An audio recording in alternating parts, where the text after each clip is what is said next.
Boom. We are back. Baby. For real. Dave, my friend.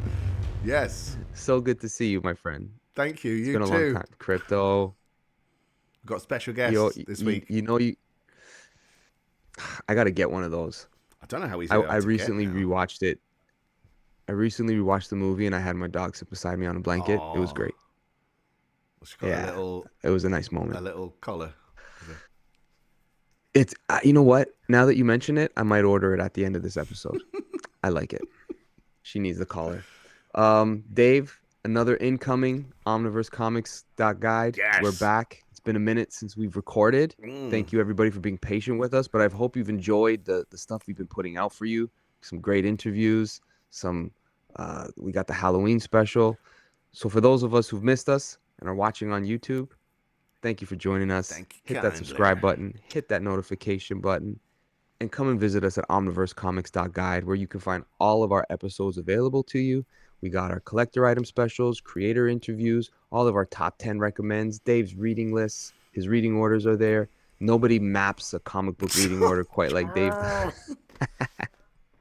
But yes, visit us at omniversecomics.guide for Guide. all of our podcasts and comic book recommendations. Mm-hmm. Dave, Hello. incoming Incoming November. This is a pretty November good month. 25. Jeez.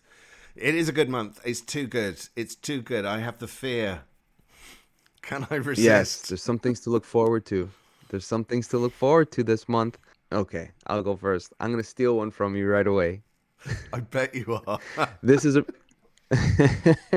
No, I'm gonna surprise you actually. I'm gonna surprise you and throw you off and steal another one from you. I'm gonna steal two from you. No, That's dude. my prediction. You probably will, actually. Okay, so yeah, I'm gonna do it right now. So everybody knows that's listened to this show. There's certain writers that we're big fans of. Hmm. And I'm very guilty of that, right? I got a Hmm. couple people who I list every month in some type of top 10 or incoming list, and this one's too easy to skip on. This is a Ghost Machine Deluxe Edition from Jeff Johns and Jason Fabok, and that's Rook Deluxe Edition. The product that Ghost Machine is making, as far as the comics go, story-wise, they're a lot of fun. And then their deluxe hardcovers are really nice too. They put a lot Oh, of they are. time and attention into making these books nice books to have on the shelf. You could read stuff digitally, of course. They're just as beautiful to look at. The art in it, Jason Fabok's art in this book is phenomenal. It's like watching a it's as good as watching a high def movie in IMAX. Like his art is so he just nails it. I'll give a synopsis of what the book is about. Oh. Hundreds of years from now, a farmer by trade and lineage, Rook, left Earth as it began to collapse, promised a better life on Exodus, a terraformed planet where all of nature, including its imported animal population, was completely controlled by humans, called Wardens, including Rook, who controls the world's crows. But when Exodus's world engine failed, and many Wardens' power fell into the wrong hands, the resulting chaos led to mass evacuation for those who could afford it. The rest, like Rook, must scavenge for an escape vessel as the war for control of what's left of Exodus begins. It's quite a detailed synopsis. I wasn't expecting it to be. It kind of sounds confusing, but it's a really good book. So you've read it? I have read it, Cool. yes. Um, I tried to read that for those first couple of series Yeah. of Ghost Machine stuff before the interview with Oh, Jeff of Johns. course This you was one of the did. stuff that Yes. I was able to sneak into that reading list. Uh, And I mean, across the board so far, their stuff is quality comics. Like you're getting your money's worth.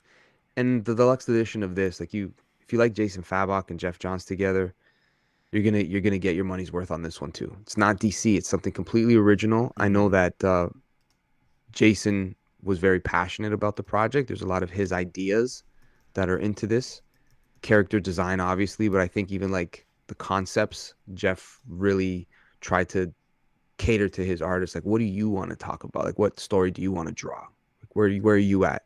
So it's cool to see the artists kind of flex their muscles and show you what they really want to draw. yeah. It looks So incredible as it's a well. great book. Yeah, it's a great book. It's a lot of fun. Check it out. Not Exodus, Rook, Ghost Machine. That's a great start, and That's I'm my really first glad you pick. pointed that out because I didn't realise. Yeah, six issues, 272 pages, but they're library edition size hardcovers, aren't they? They're bigger than Yes. oversize, so they're Yes. Yes. super They're nice deluxe, books. really nice. All right, I'm gonna blow your mind with a big surprise Blow my here. mind. Do you like mysteries? I love mysteries. Yeah. Do you like gun-toting characters? Sure, why not? Do you like WAPs? Of course you do. So this has all three. This is Ghost Compendium Volume 1. It's from Dark Horse Comics. It's by Eric Luke, Adam Hughes, Colleen Duran, Ivan Reyes. It's from the mid-90s, and where there was a spate of comics where all the female leads tended to be fairly developed as characters, and also, It's a prerequisite to be a yeah, superhero yeah, it's really easy to run around when you've got that going on. yeah. But apparently the story's great as well. Like it's a good tale, it's a good yarn, and so we're talking 1995 when this series started. So I mean, this collects Comics Greatest World Arcadia Week 3, Ghost, Ghost 1995 series 1 to 36, Ghost Special 1 to 3, and some stories from a Dark Horse, a decade of Dark Horse, and Dark Horse Presents. I'm going to read the little blurbs. It says Elisa Cameron is dead, murdered in cold blood. One intrepid reporter will not stop until she finds the perpetrator, even if it means crawling through the depths of hell to do it. That reporter is Elisa Cameron herself. Surprises. Risen from the grave as the spectral Avenger Ghost. This was being highly praised in the comic shop I worked in around the 1995s. What year was it I was working in? Something like that, 97. I think it had really found its footing by then. This was part of Comics Greatest World, which was Dark Horse Comics' own superhero universe. That includes characters like Barbed Wire as well, who's getting her own compendium soon. I've never read any of those comics, but I'm aware of the film, but I've not watched it because it's Pamela Anderson in it. It's all around the time of the Mask too. Like Dark Horse had a couple of Yeah, that's characters they turned true. into movies. Yeah. Mm-hmm. Intriguing. Maybe this is like post Yeah. Crow. Go for the indie stuff. Yeah. You know, Yeah. I think so. it's quite possible. And considering the popularity of Ghost, I mean, it's in a way, it's a bit of a surprise they didn't choose her over Barbed Wire. But hey ho, this really intrigues the hell out of me because of that buzz that was going on 30 years ago. And this is a chance to finally catch on to it. When you've got people like Adam Hughes on the art and like Ivan Reyes on the like, hello, Colleen Duran is on there. Hello. This is great stuff. And I'm hoping it lives up to it. It looks like they have included the issue, and I can't remember what issue it is. It's like number 3 or 4, or is it 8? I don't know. I can't 100% remember. It's got a Predator in it, so it's part of a crossover between that universe and the Predator. I will be doing a little event crossover for that at some point. This one caught my eye, largely because that Adam Hughes cover. I want this. It's 1,104 pages, and it's coming out on the 18th of November, so that's Ghost Compendium. I think there's going to be 2 volumes. I don't think there's more than that, but yeah, these are pretty hefty tomes. Now I'm going to steal one from you for sure. This is one that we've talked about on our Most Wanted Omnis. We've brought it up. You've brought it up many times when we talk about this team book. It's one of those Omnis that should have been released a long time ago, and it's finally coming out. And I can't wait to read it because as much as we know where the story goes and what happens to certain characters at this time, it's still fun to go on the ride and to read it for the first time, see how it all plays out, right? And that's Brian Michael Bendis' New Avengers Omnibus Volume 2. We've only It's been 13 years, 13 right? years for it. But yeah, It's ridiculous. it's insane. Especially something that is, yeah, they've put it in complete collections and hardcovers and every kind of different way that you could collect this, and they just didn't put out this Omni. I'd love to know why. Yeah, it was weird to But release it's the volume coming. 1 and then leave it for over a decade and then hit us up with... Yeah, oh, by the way, well, they re-released it though, didn't they? They re-released volume 1, which was the sign that volume 2 was coming this time. So, Yes. which was good, but Which was a good a sign. hell of a way. I recommended New Avengers to someone I work with, and I went, "Yeah, this is great. You need to pick up House of M and Civil War as well, just to kind of accompany it. Otherwise, it's pretty much all there. And don't worry, Volume 2 will be out before long." I lied, clearly, without knowing it. Yeah, and for such a celebrated era, it was one of the biggest puzzling questions as to why Mm. this wasn't out. Like it's makes no sense, but they finally made sense, and maybe they'll make some dollars as we all buy this volume two Omni. Brian Indeed. Michael Bendis on the Avengers, I mean, very celebrated. You don't hear many people say, "Oh, yeah, well, remember the horrible time that he was there for this many years." Well, that's just it. He, This was so popular. This was like their best-selling title. yeah, it made the Avengers the main team of Marvel. Again, yeah, At this point, they surpassed X-Men, who had been the main Marvel concept team for 20 yeah. years, right? In a lot of ways. So this made them all A-list, and he made an A-list cast of characters and threw in some people that hadn't been Avengers Mm. before, et cetera, et cetera. And the Skrulls are involved in big major storylines with you name it. Everyone gets involved in this. It's cool. Plus some Very great cool. artists. I can't wait to read it. Lionel Yu, Billy Yeah, Town, Stuart Immonen. Stuart Immonen. I love Stuart Immonen. So there's some so great good. creators on here. But you get New Avengers 32 to 64, Annual 2 to 3, Finale number 1, Illuminati 1 to 5, Dark Reign The List Avengers 1, Free Comic Book Day Avengers 2009, Secret Invasion Dark Reign number 1, and a couple of little bonus bits. You will need Secret Invasion, the collected edition of Secret Invasion as well, and it's worth you picking up Dark Avengers and Siege. Shit, I know it sounds like there's a lot missing, and that's like, hang on a minute, this is a lot to commit to, but it isn't, because it really, really pays off. I think they should have included Siege in this book, if not Secret Invasion, but pick them up. It's a great collection to have. Someone's bound to be working on a reading order as we speak. I wonder who that is. All right, then. I was hoping to have finished reading the first storyline before recommending Okay. this one. I've read 2 issues, but I'm hooked. This is Absolute Martian Manhunter Volume 1, Martian Vision. It's by Dennis Camp, Javier Rodriguez. It's DC Comics. It collects Absolute Manhunter 1 to 6, 160 pages, out 18th of November, mate. So this is set in their Absolute universe. So it's like, it's somewhere between the Marvel equivalent, the Ultimate Universe, mashed up with the Age of Apocalypse. So it's a much darker vision of the DCU. Darkseid was pinged over into this other universe in DC All In Special number 1, and this is where whatever he's done, we don't know yet. Like in Superman, DC KO, I think they're going to start to really delve into it. But this is a totally different version of Martian Manhunter, just like we've had a totally different version of Batman, Superman, Wonder Woman, The Flash, Green Lantern. Martian Manhunter, when he introduces himself, it's starred out, but he calls himself Martian Mindfucker. It's really, really trippy stuff. Like this is a Ditko book written by Grant Morrison. That kind of stuff. If you can imagine that, well done. Because I'm not sure I could have, but you don't need to imagine it. You can actually read it. This is such a great combination of creators. The writing is excellent. I've not read any of his stuff before. But Javier Rodriguez, I love his art anyway. It is that kind of slightly more polished Ditko. It's kind of into that Darwin Cook type area, so it's a lot more simplified artwork. But this is one of the trippiest, brightest coloured comics you'll ever read. And The Martian Manhunter is not the version you're familiar with at all. Not at all. It's a point in this where you're kind of thinking, okay, Darkseid has changed the past a bit, and that's altered how these characters have developed. With this, I'm not sure. I mean, I'm only 2 issues in. It feels like something so completely removed from what it's based on.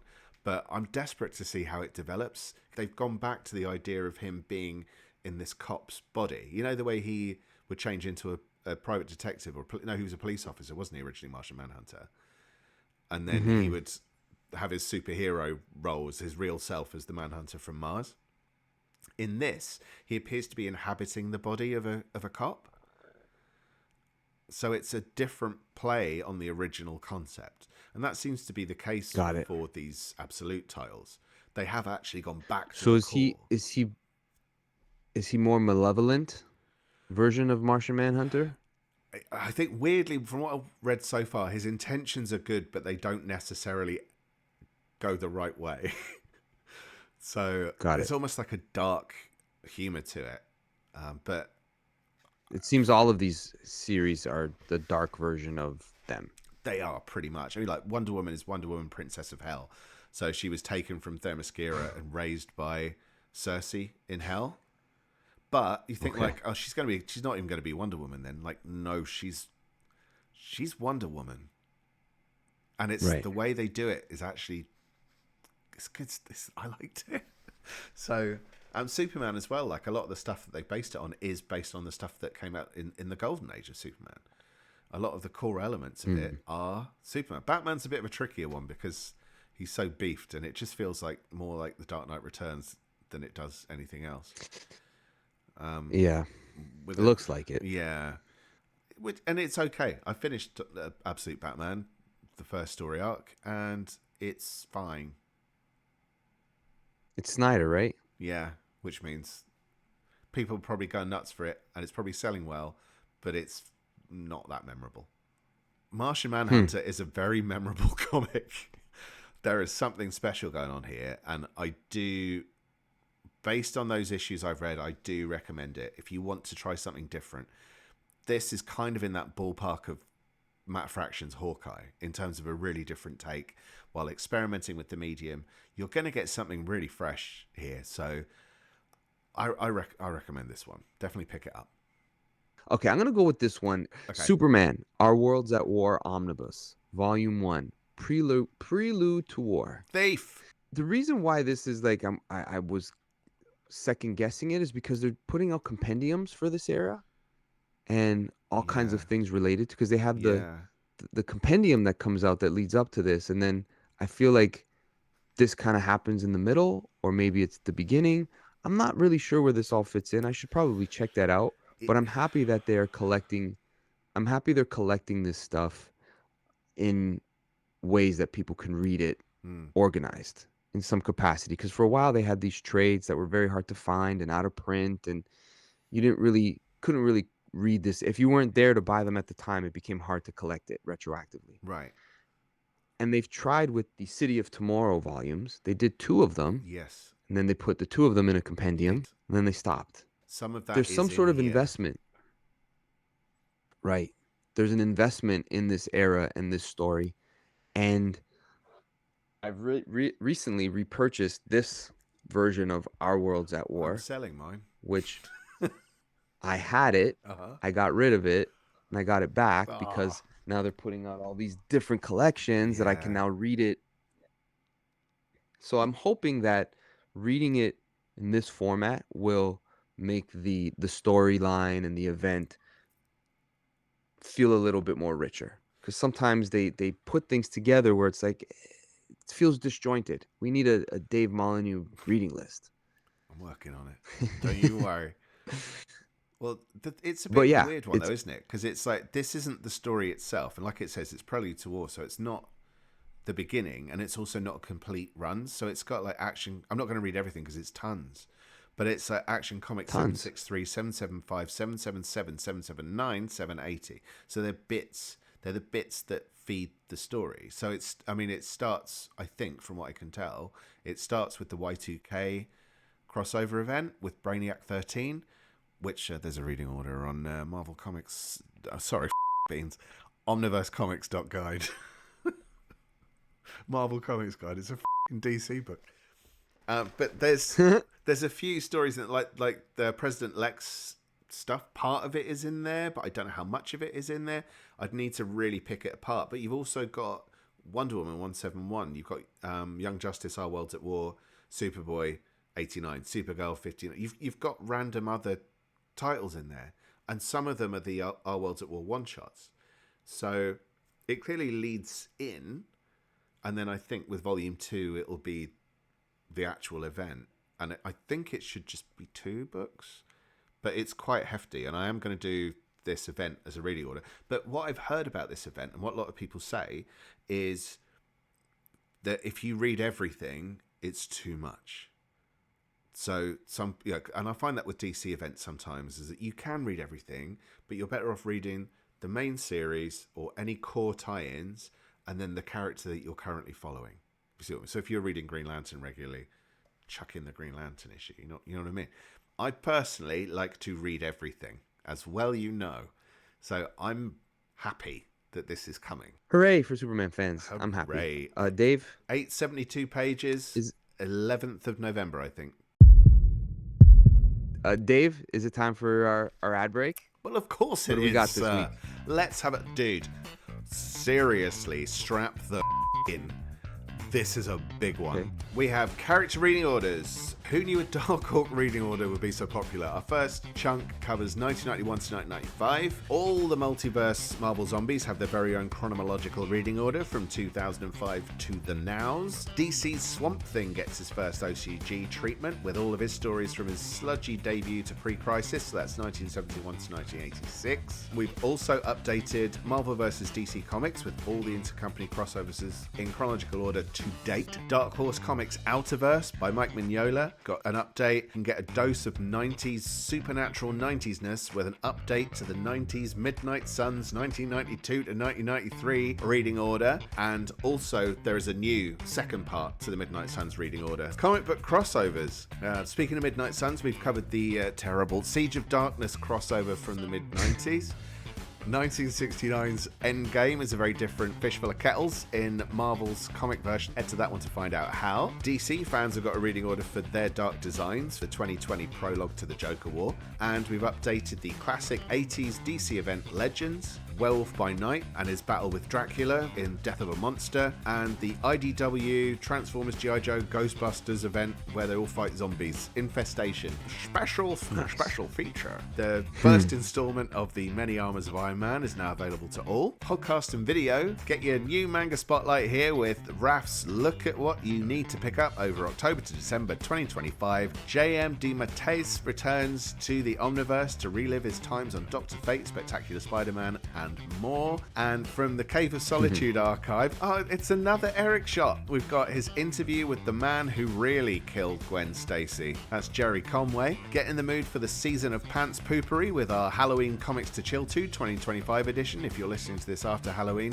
there's still some great reads in there as well, so go have a listen. Our second ever Comics for My Kids episode has 3 more recommendations from our special guest, Tronny Omniverse. And our last incoming episode focuses on October 2025's new releases. So a few bits have been added.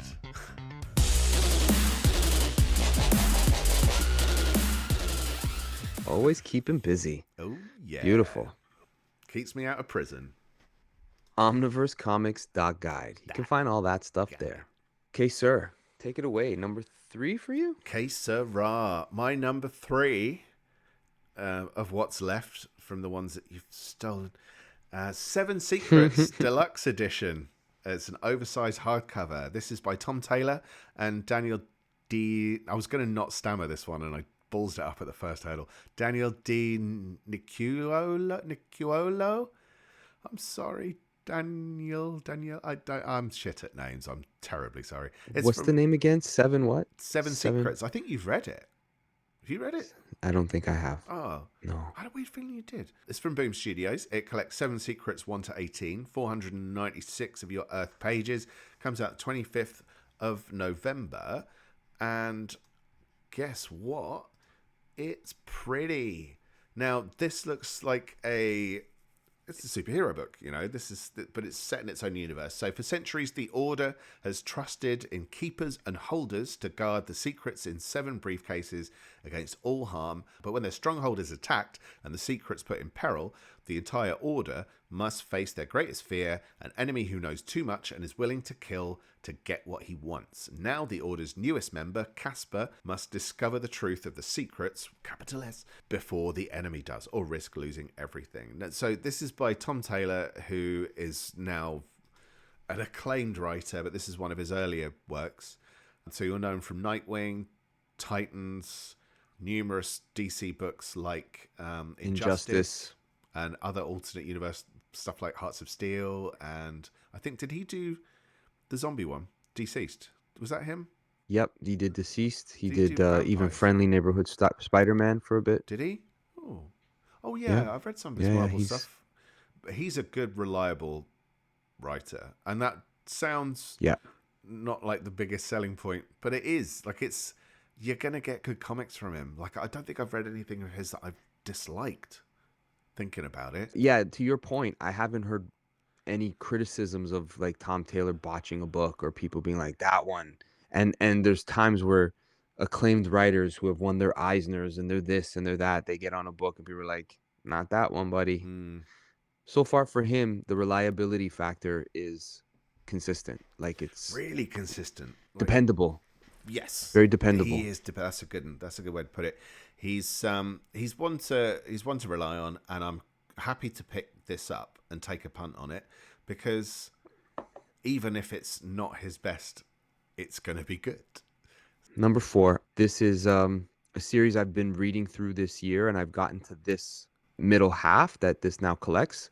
Secret Six by Gail Simone, Ooh, Omnibus, Volume 2. It's really good to see that this has been fully collected in 2 nice volumes, and I think this also continues her series that she did with Ken Lashley. It was before Rebirth, if memory serves. yeah, I think you're But right.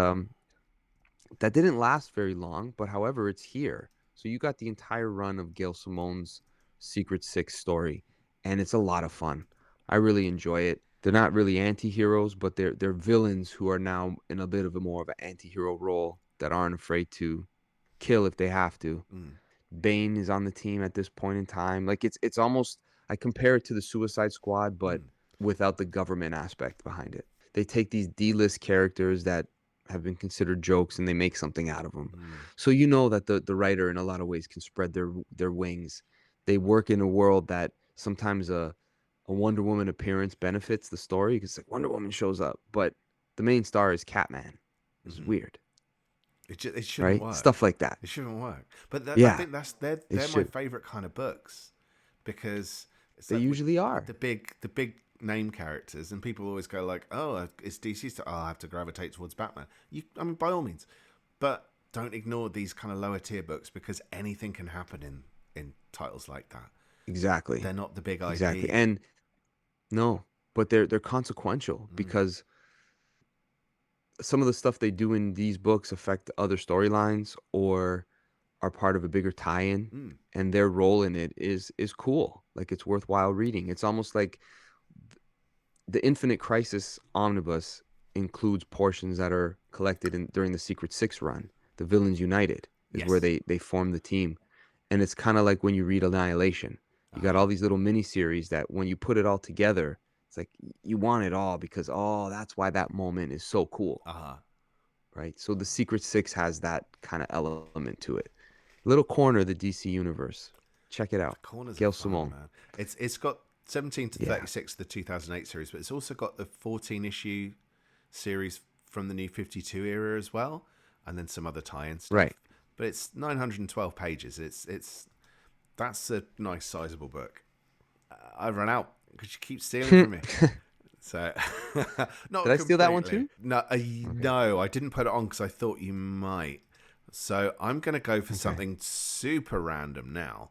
Well, it's not so random that you won't have heard of it. This is going to be familiar, but in a different way. Just say what it is, David. All right, then. Brain voice. Masters of the Universe, Teenage Mutant Ninja Turtles, Turtles of Grayskull, What? trade paperback. This is from Dark Horse Comics. It collects that 4 issue series of the same name. What I Did Just Says. It's 120 pages. It's out on the 11th of November, and apart from the two selling points being those two toy lines mashed together, the other two selling points are that it's written by Tim Seeley, another incredibly reliable writer, and he does like his some of his license books, and he has a lot of fun on those books, and it comes through on the pages, and I'm just so happy reading his ridiculously fun, upbeat stuff, and also I can really get into his more character-driven stuff. This looks like it's just going to be pure silliness, and why not? But the art is by Freddie E. Williams, who I loved on He-Man Thundercats. What's weird about this cover of this book is that one of the turtles is on it, but he's got He-Man hair. but it looks like it's a team up book. It looks like the Turtles are on Eternia. Buckle up for the team up of a lifetime with the Master of the Universe, Teenage Mutant Ninja Turtles, Turtles of Grayskull. When the Teenage Mutant Ninja Turtles came across Krang and Shredder making a deal with some otherworldly demon mage named Skeletor, I wonder what that guy's up to, things got hella weird and they ended up in Eternia. Turns out when you mix Utrom mutagen with demon magic, you get a nasty purple poison, and it's brought Eternia to the brink of chaos. So Leonardo, Raphael, Donatello, and Michelangelo are teaming up with the Master of the Universe to kick some blue bony butt. The only problem is He-Man is missing in action. Obviously, he's not going to be missing in action for very long because it's Master of the Universe. You can't not have He-Man in it. But obviously, they're building up to it, and it just looks like a proper little romp. And sometimes that is just pure paper-based joyfulness, and I get the feeling it's just going to be a little buzz. So for my number 5, I'm going to go with a volume 2, Redcoat, Jeff Johns, Brian Hitch. I really enjoyed reading those first 7 issues Me too. last year. Volume 1 has been released, so pick that volume 1 up because it's a lot of fun. It was the one series that caught me by surprise out of all of the stuff that they launched with Ghost Machine. Same. So I'll say even more than Rook, this is a series that I'm more invested in out of all the stuff they got going on so far. It's just a lot of fun. And Brian Hitch is firing at all cylinders. I love seeing the two of them teamed up together, telling a story that they seem to really be enjoying. You get good value for your dollar with these issues. 8 to 14, another 7 issues. The first one was so much fun and caught me by surprise with this character. I mean, let's get into the synopsis of this story. Simon Pure, British soldier, all-around rogue, has led an exciting life, or lives, to say the least. In this volume, Simon crosses paths with some of America's greatest figures and one mystery man who absolutely despises Simon. In the 19th century, Simon has annual meetup with his good friend John Chapman, aka Johnny Appleseed. An unexpected calamity awaits them. He also meets the striking and skilled sharpshooter Annie Oakley, who always hits the bullseye, especially the one in Simon's heart. I'm not going to go with the rest of it. It's a little bit long. But the point of this book is that you got this character who almost like, don't like making comparisons, but almost like a Archer and Armstrong character, the Eternal Warrior, someone who lives through time, that encounters all these really cool historical figures. And that plot point or that aspect of the story where you feel like anyone can show up, just like in the first book, and it turns things on its head, but stays true to the characters that they were. Yes. You know, like even when something's different, Benedict Arnold is still Benedict Arnold. It's that kind like of thing. It's a new spin, isn't it? But it, like you say, it doesn't disrupt your vision of what they are or were. Yeah, and it's so cool to have like this Indiana Jones like adventure in a way. That's always on the run, but you're encountering historical figures playing a part in it. So you never know what could happen.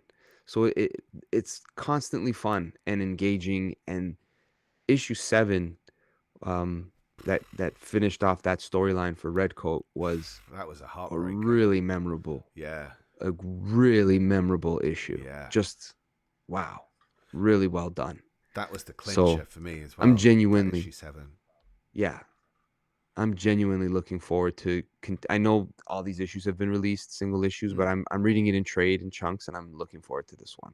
Dave, take it away. All right, then I will. My last one for the night is from the All-In line, so it's the new releases from 2025. I can't say no to this character. I can't. I don't know what it is. I do know what it is. So it's Zatanna, It's Showtime.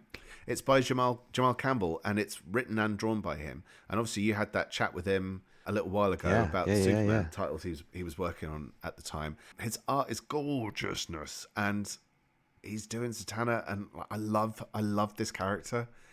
There's something I can't 100% put my finger on, because it again, it's one of those characters that feels like it shouldn't work. It's a superhero universe, but she's dressed like a stage magician, which is nice. And why it feels like it should be super cheesy. And the cover he's done is kind of cheesy, but knowingly cheesy, which makes it okay. I just get the feeling this is going to be a fun title. And I've picked the book and I know nothing about what happens in it, and it's led by the creator and loving that character. The Mistress of Magic is back. Zatanna Zatara is going on tour, but her enemies may have different plans for her stage shows. Join all-star writer-artist Jamal Campbell as he ushers Zatanna into a brand new era. The White Lady, a ghostly new adversary, has abducted her crew, forcing Zatanna to dive headfirst into a world of tricks, curses, and magical swords. 6 issues, 160, 152 pages, November the 4th. What didn't make the lists? Well, interestingly, before I go into the different publishers, one thing I thought would be on your list was The Spectre by John Ostrander and Tom Mandrake, Volume 1, which was on your Most Wanted DC Omnis. Yeah, you know what? I'm not sure why that didn't make... You know what I almost picked was the Friday Deluxe Edition by Ed Brubaker. Same, yeah. Because I haven't read those. That's good. Really and the only thing that discouraged me a little bit was the price point, because it's not a huge page count, but it's kind of pricey. But it could be because it's Deluxe Edition, it's the complete series. But, I mean, you can't go wrong again with Ed Brubaker. That is safe money. And Marcos Probably Martin the safest. as well. Pardon me? Marcos Martin on the art. Yeah, exactly. Like, you can't go wrong. It's a great book. I haven't read it. Very clever. The stuff we didn't list, or some of the stuff we didn't list anyway. There's loads, but these are the ones that were kind of ponderers. There's Ghosted in LA complete collection from Boom Studios. Dark Horse have got The Great British Bump Off, which is subtitled Kill or Be Quilt by John Allison and Max Sarin. They're really nice comics. Jim Starlin's Dreadstar Omnibus Volume 1, which has been pushed back, and it's finally coming. But I think I was kind of like, it feels like I'm almost like not interested now, which is terrible. I do want to read it. Shadow of the Golden Crane as well, which is a Hellboy spin-off, is from Dark Horse. DC Comics. Guess how much Batman? The Batman the Demon Trilogy has a new printing. That's a really hard book to get, so I'm glad that's being reprinted. Batman The Long Halloween, The Last Halloween, which is a obvious sequel. Justice League Unlimited World's Finest, We Are Yesterday. Peacemaker presents the Vigilante Eagly double feature. I really want that because I love the second series of Peacemaker so much. Robin and Batman Jason Todd by Lemire and Nguyen. Then we have Image Comics, and they're releasing the Astounding Wolfman Compendium. They might be releasing the Complete Darkness Volume 4, which is a compendium, but it seems to vanish from certain sites, so I'm not 100% sure what's happening with that. And Invincible Universe Battle Beast Volume 1, which is the Invincible spin-off, looks incredible. There's a part of me that wants them to just leave it where it was, but who knows. I've not read any reviews of that book yet, but I am interested in reading it. Marvel, Doctor Strange Epic Collection, Strangers Among Us for some 90s Strange. Incredible Hulk Epic Collection, To Hunt the Hulk, which is the start of the Bill Mantlo run. Miles Morales, Spider-Man, Deadpool, Pools of Blood. So there's a team up with those two pretty popular characters if you're into that. Uncanny X-Men by Brian Michael Bendis Omnibus is the set then that goes with all new X-Men that Eric mentioned a couple of episodes ago. And from Titan, I almost mentioned that. I was close to it as well, but I didn't. And from Titan, the Lenore slipcase set, Noogies, Wedgies, and Cooties, which is by Roman Dirge. I used to have a real soft spot for Roman Dirge stuff. I used to go out with someone who loved Roman Dirge loads, so I may pick that up for old time's sake. I haven't gone through a lot. I normally try and get through the stuff that's being released from AWA, Dynamite, First Second, IDW. They need to make their websites better because it's not clear what the new releases are. Like, you've got new books coming out, make it clear what your new books are. But they're not. Right. So I haven't had time. Sorry. That's what it is. No, you got to make it easy to know what's coming out. It's as simple as that. Yeah, you do. Makes it easier to talk about. We want to talk about it. Desperately. We just want to know what we're talking about. It's going to be great. Well, another incoming. We'll be back again with more. Everybody who tuned in with us on YouTube or listening on your favorite podcast platform, we really appreciate you guys hanging out with us again. Be sure to visit us at omniversecomics.guide, where once again you can get everything that's in our archives. All of the reading orders are there. All of our episodes are there. So please check it out. It's your one-stop shop for great comic book reading recommendations. omniversecomics.guide. Dave. Hello. Always a pleasure. Oh, likewise, man. It's great to have you back. Good to see you. Yeah. Good to be back.